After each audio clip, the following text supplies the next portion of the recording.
दोबारा थोड़ी रिपीट हो पाता है। हाँ नहीं दोबारा ये फिर सारा बोलना पड़ेगा। शुरू है। आप सभी का आज की इस पत्रकार वार्ता में आप सभी का हार्दिक अभिनंदन है, स्वागत है। और आज की ये जो पत्रकार वार्ता है मुख्य रूप से 134A के बारे में।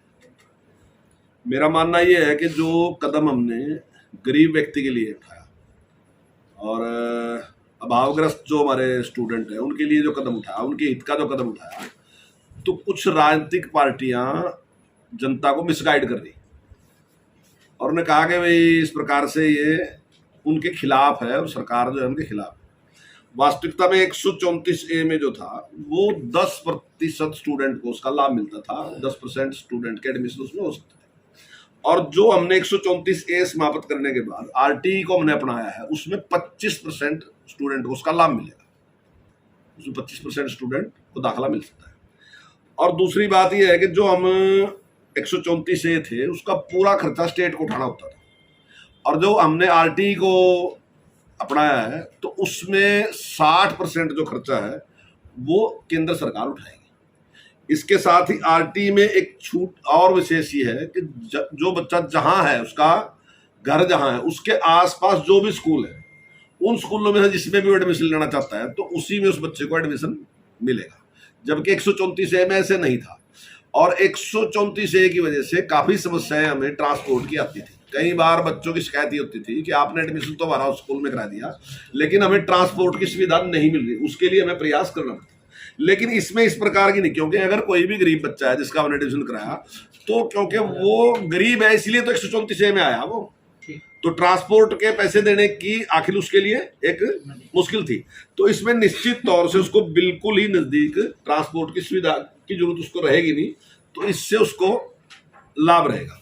तो ऐसे में जो हमने जनहित के लिए काम किया और जो बड़ी ज्यादा संख्या के हित के लिए काम किया, तो कुछ लोग केवल और केवल अपने स्वार्थों के लिए इसको बहकाने का काम कर रहे, जनता को बहकाने का काम कर रहे। अगर आप इसका सारा इतिहास उठा के देखें, जो लोग आज सड़कों पे प्रदर्शन कर रहे हैं, अगर आप उनका इतिहास उठा के देखें तो 2007 में RTE 134A आया था और 2007 से 2014 तक उन्हीं की सरकार रही। लेकिन 2007 से 2014 तक उन्होंने एक भी एडमिशन किसी भी गरीब बच्चे का नहीं किया। लेकिन हमारी सरकार आने के बाद 2015-16 में हमने एडमिशन शुरू की और उसके बाद अभी तक जितना हमने एडमिशन किया, और जो अभी कुछ लोग पैसे की बात कर रहे हैं वो पैसा भी हमने दिया। और एक और बकाने का प्रयास किया जा रहा है जनता को। उनको कहा गया कि जब 134A समाप्त ही कर दिया तो जिन बच्चों का एडमिशन करा दिया, अब से पहले जिन बच्चों का एडमिशन हो चुका है उनका क्या होगा। तो मैंने इस बात की पूरी जानकारी दी कि जिन बच्चों का एडमिशन हो चुका है उनकी लगातार फीस जो है सरकार देती रहेगी उसी प्रकार से।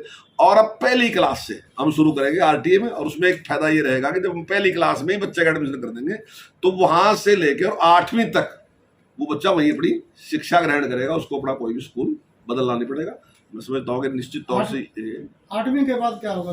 नहीं, देखिए जो RTE है, राइट टू एजुकेशन जो है वो 8वीं तक का है, लेकिन तो हमारी तक का नहीं 134A चाहिए है। RTE जो राइट टू एजुकेशन है वो 8वीं तक का है।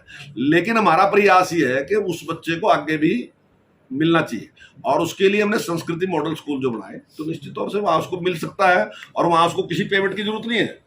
उसमें हमने स्पष्ट किया कि जिन लोगों की आमदन 1,80,000 से कम है वो कोई पे नहीं करेंगे, जिन लोगों की आमदन ज्यादा है उनके लिए कुछ फीस का प्रावधान हमने किया है, और वो फीस भी सरकार नहीं लेके जाएगी, वो फीस भी सरकार वहीं स्कूल में ही रहने देगी, ताकि स्कूल की डेवलपमेंट के लिए अगर वो कुछ नया करना चाहते हैं तो वो खर्च वहां कर सकते हैं, ताकि बच्चों का उसके साथ विकास हो। तो संस्कृति मॉडल स्कूल में अब फीसें लगेंगी लोग बच्चों की, जैसे CBSE के तहत हो जाएगा तो हाँ, निश्चित तौर से उसमें हमने निर्णय लिया कि जो गरीब लोग जिनकी आमदन 1,80,000 से कम है, ऐसे किसी भी अभिभावक से कोई फीस बच्चों की नहीं ली जाएगी। लेकिन जिनकी आमदन इससे ज्यादा है उनके लिए हमने फीस निश्चित की है। ऐसे कितने स्कूल है जिले में जो संस्कृति मॉडल बनाए? देखिए पूरे प्रदेश में जहां पहले 22 थे अब 138 स्कूल है। जितने भी एजुकेशन ब्लॉक है उन सारे एजुकेशन ब्लॉक को हमने संस्कृति मॉडल स्कूल में एक संस्कृति मॉडल स्कूल दिया। कुछ ऐसे भी हैं जहां 2 भी हैं, लेकिन एक निश्चित है कि हर एजुकेशन ब्लॉक पे हमने एक। सर लोगों ने गवर्नमेंट स्कूलों में इसी के बच्चे डाल रखे थे कि वो ज़्यादातर अफोर्ड ही नहीं कर पाते थे फीस देना। अब उनकी कितनी फीस लगेगी जो वो अफोर्ड भी कर सकें? ताकि नहीं, बहुत मामूली फीस है वो, मैक्सिमम 700 रुपये ज़्यादा से ज़्यादा है, 300 से लेके 700 रुपये तक की फीस है। वो बहुत मामूली फीस है और वो फीस भी सरकार ने लेके जाएगी, वहीं स्कूल में ही रखेगी और स्कूल के लिए ही अगर कोई जरूरत है, जहाँ जरूरत है तो वो वही खर्च। सर मॉडल संस्कृति स्कूल में बच्चों की संख्या कितनी निश्चित की गई है? नहीं, उसके लिए देखिए कितने हों? नहीं, मैक्सिमम का अभी इस प्रकार का तो कोई नहीं किया, लेकिन इससे हमें एक लाभ हुआ कि पिछले दौरान जो चाहे ऑनलाइन एजुकेशन देने का काम हमने किया और चाहे संस्कृति मॉडल स्कूल खोलने का काम किया, 50,000 से ज्यादा जो बच्चे हैं हमारे पास संस्कृति मॉडल स्कूल में आए। और इस जो ये साल जो चल रहा है, इस साल में हमारे 3.5 लाख स्टूडेंट हमारे बढ़े, पूरे प्रदेश में 3.5 लाख स्टूडेंट बढ़े। अच्छा सर, एक सवाल है कि जैसा आपने बताया 134A के तहत 10% बच्चों को ही उसका फायदा मिल पाता था और जो RTA के तहत है वो 25% बच्चों को उसका फायदा मिलेगा, लेकिन जब बच्चों को एडमिशन ही नहीं मिल रहा सरकारी स्कूलों में तो फायदा कैसे मिलेगा? नहीं, बिल्कुल नहीं ऐसा है कि एडमिशन। तो कल ही की मैं घटना बताता हूँ सर, कैंप एरिया में कम से कम 200 की संख्या में पेरेंट्स थे जो एडमिशन के लिए वहाँ जद्दोजहद कर रहे थे और कई पेरेंट्स ऐसे थे जो रोने लगे वहाँ से कि उनके बच्चों को एडमिशन देने से मना कर दिया। देखिए, बात आपकी सही है जो आपने कही थी, लेकिन जो पहले एडमिशन दिए जा रहे थे उन एडमिशनों में इस प्रकार का कोई प्रावधान नहीं था कि किसको एडमिशन देना। जिन लोगों ने अप्लाई किया उनको दिया, लेकिन उसके बाद जो स्कूल के मालिक थे उन्होंने एक कंप्लेंट की कि जो स्टूडेंट मेरे पास पहले था और वो पूरी फीस दे रहा था, लेकिन आपने उसी को मेरे पास 134 में भेज दिया, तो आपने जो व्यवस्था की वो गरीब व्यक्ति के लिए की थी। सरकार ने जो व्यवस्था की थी वो गरीब के लिए की थी।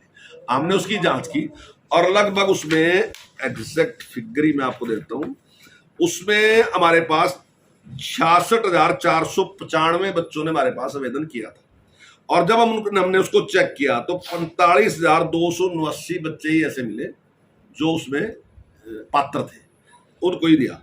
और जिनमें से हमने 21,577 बच्चों का एडमिशन कराया और जिनमें से 11,706 बच्चे ऐसे हैं जिन्होंने हमारे साथ कोई संपर्क नहीं किया। उन्होंने एप्लीकेशन तो दी थी लेकिन उसके बाद कोई संपर्क, और 12,000 बच्चे ऐसे हैं जिनका एडमिशन नहीं, जिनकी बात अभी आप कर रहे हैं।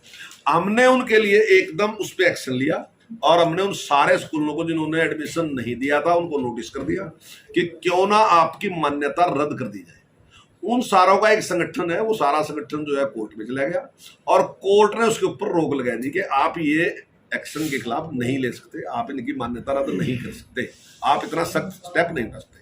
उसके बावजूद भी हमने उनको नोटिस दिया और जारी रहे। अब उन्होंने हमारे खिलाफ कंटेम्प्ट डाल दी, उसकी डेट लगी, लेकिन हमारा पूरा प्रयास था, जब कोर्ट ने रोक दिया उसकी वजह था, नहीं तो अब की बार। और अब की बार कोरोना की वजह से जो स्थिति पैदा हुई ज्यादा और सोशल मीडिया पे जिस प्रकार से प्रचार प्रसार रहा तो उसकी वजह से ज्यादा दिखाई दे रहा, जबकि पिछली बार 39% बच्चों के एडमिशन हुए थे, अब की बार 47% बच्चों के एडमिशन हुए, जो कि पिछले के मुकाबले में 8% ज्यादा है। और आप भी ये मानने कि कोरोना की वजह से स्थिति सामान्य नहीं थी, क्योंकि हमें एडमिशन भी लेट चालू किए क्योंकि स्कूल खुले ही नहीं थे, और जब हमने लेट शुरू किए तो उसमें भी काफी दिक्कत आई। हमने 3 बार टाइम बढ़ाया और जो बच्चे ऐसे हैं जिसने एसएससी वहां से ले ली थी और उनको लगा कि अब वो कहाँ जाए, तो उसके लिए भी हमने प्रावधान किया कि जिस स्कूल से उसने ली थी उसी स्कूल की जिम्मेदारी है वो दोबारा से उसका रीएडमिशन वहां से करेगा, या सरकारी स्कूल को हमने आदेश दिए कि सरकारी स्कूल के एडमिशन करेंगे। सर चंडीगढ़ पर पंजाब ये अभी नहीं सर चंडीगढ़ पर पंजाब अपना हक जताने से बिक्री है जी, मनमाने रेट पे बिक्री है प्राइवेट स्कूल। देखिए अभी तक 1 मिनट में उसमें मैं क्लियर कर दूंगा। देखिए अभी तक कुछ लोगों ने बयानबाजी की, वो बयानबाजी के माहिर है, उन्हें बयानबाजी की, लेकिन जहां तक हमारी सरकार की बात है, हमारे पास इस प्रकार की कंप्लेंट आई थी कि जो प्राइवेट स्कूल है वो ज्यादा फीस ले रहे हैं। हमने तुरंत उस पर एक्शन लिया और हमने एक नियम बना दिया कि कोई भी प्राइवेट स्कूल 5% से ज्यादा अपनी फीस बढ़ा ही नहीं सकता। हमने नियम बना दिया, कोई नहीं बढ़ा सकता, अगर बढ़ाएगा तो उसके खिलाफ कानूनी कार्रवाई हम करेंगे। दूसरा, हमारे पास ये शिकायत आई थी कि जो ड्रेस है बच्चों की वो बार बार चेंज करते रहते हैं, जिसके कारण अभिभावकों को ज्यादा खर्च उठाना पड़ता है, उनके ऊपर अनावश्यक जो है आर्थिक दबाव पड़ता है। तो हमने उसका भी एक नियम बना दिया कि 5 साल तक आप उसकी ड्रेस जो है उसका कलर चेंज नहीं कर सकते, एक ही ड्रेस वही रहेगी। तीसरी बात है कि कुछ स्कूल जो है वो इस प्रकार का व्यवहार कर रहे हैं कि वो अपनी मर्जी की ही कुछ बुक्स लगा लेते हैं और वो फिर उन्हीं की मर्जी जहां दुकानों पर होती है वहीं होते हैं, जिसका के जो अभिभावक है उनको ज्यादा पैसा देना पड़ता है। उसके लिए भी हमने अधिकारियों को कह दिया, उसके बारे में हमारी विचार विमर्श चल रहा और निश्चित तौर से उस पर भी हम एक नियम बनाएंगे कि कौन सी पुस्तकें, उनका भी हमने बुलाए थे उनको प्राइवेट स्कूलों को, उन्होंने कहा कि कुछ इस प्रकार की पुस्तकें हैं जहां काफी मुश्किल है और जो दूसरी वो है वो थोड़ी आसान है, लेकिन हम उसका समाधान करेंगे और जल्दी हम ऐसी पुस्तकें निश्चित कर देंगे कि जो सिलेबस में है वही पुस्तकें लगे, वो दूसरे जो है उसकी पुस्तकें ना लगे और इस प्रकार से शोषण ना हो। तो शिक्षा विभाग तो पहले ही कह चुका है कि एनसीईआरटी की पुस्तकें लागू की जाएंगी, लेकिन वो 50% से ज्यादा भी पब्लिक प्रशासन की बुकें। देखिए ये बहुत लंबे टाइम से इस प्रकार के जो गड़बड़ है बहुत लंबे टाइम से चली आई। हमने इसमें से 3 स्टेप आपने कहा, 2 स्टेप पे हमने कार्रवाई कर दी, अब 1 स्टेप है जो रह रहा उस पे भी हम जल्दी इस पे कार्रवाई। लेकिन सर, चंडीगढ़ पर पंजाब अपना मिली थी कमिश्नर को जी, पेरेंट्स एसोसिएशन भी मिली थी कमिश्नर को, कह रहे अभी फीसें बहुत ज्यादा ही वसूल रहे हैं। नहीं देखिए एडमिशन फीस ही 5-5 हजार रुपए ले रहे हैं कई स्कूल पर। देखिए अभी तक हमारे पास केवल फीस की बात आई थी और फीस पे ही हमने नियम बनाया कि 5% से ज्यादा फीस नहीं ले सकते। और अगर आने वाले टाइम में अब जैसे जैसे हम कुछ एक साइड से रोकेंगे तो वो दूसरी साइड से प्रयास करेंगे, लेकिन धीरे धीरे जिस प्रकार की समस्या आएंगी तो निश्चित तौर से। सर यूथ कांग्रेस वाले कह रहे हैं 134A को बहाल करा के हटेंगे, चाहे हमें सड़क से लेके संसद तक प्रदर्शन करना पड़े। उनसे जरा एक बार ये पूछ लो कि 7 साल 2007 से लेके 2014 तक उनकी सरकार रही, वो एक एडमिशन बता दें कहीं से जांच करवा के और उस एडमिशन का उस बच्चे का नाम बता दें जिसका उन्होंने एडमिशन कराया था, एक बच्चे का नाम बता दें। उन्होंने एक एडमिशन नहीं कराया, एडमिशन हम कराने वाले, और वो 10% काम करता था, 10% बच्चों का एडमिशन होता था। हमने बच्चों का देखते उसको 25% जहां हम कर सकते थे हमने 25% करने का काम किया। सर कुछ समस्याएं हैं वो आप दूर करवा दो, ये जैसे कुछ स्कूलों ने बुक्स लगाई हुई है तो पेरेंट्स सबसे भी ज्यादा इम्पोर्टेंट बात यह है कि अनावश्यक उन्हें चार्जेस देने पड़ते हैं अभिभावकों, तो हम उस पर विचार कर रहे हैं और जल्दी आपके सामने आएगा। सर अब तो स्कूलों में ही देने लग पड़े, सारे स्कूलों में देने लग पड़े। हाँ नहीं मैं यही कह रहा हूँ, आर्थिक दबाव है, चाहे वो स्कूल में दे चाहे दुकान से कहे, अब वो जहाँ भी कहेंगे देने के लिए तो पैसे तो अलग से ज्यादा देने पड़ेंगे। सर आने वाले समय में गवर्नमेंट स्कूलों में क्या सुधार करने जा रहे हैं? गवर्नमेंट स्कूलों में बहुत बड़ा सुधार रहा है। जैसे मैंने अभी अब संस्कृति मॉडल स्कूल आपसे कहे कि जो 22 के हमने 138 कर दिए, अभी आने वाले साल में उनको 500 करने जा रहे हैं और लगभग 6 या 7 किलोमीटर के दायरे में एक संस्कृति मॉडल स्कूल आपको बच्चों को मिलेगा। जितने लाभ गवर्नमेंट स्कूल है क्या उनमें टीचर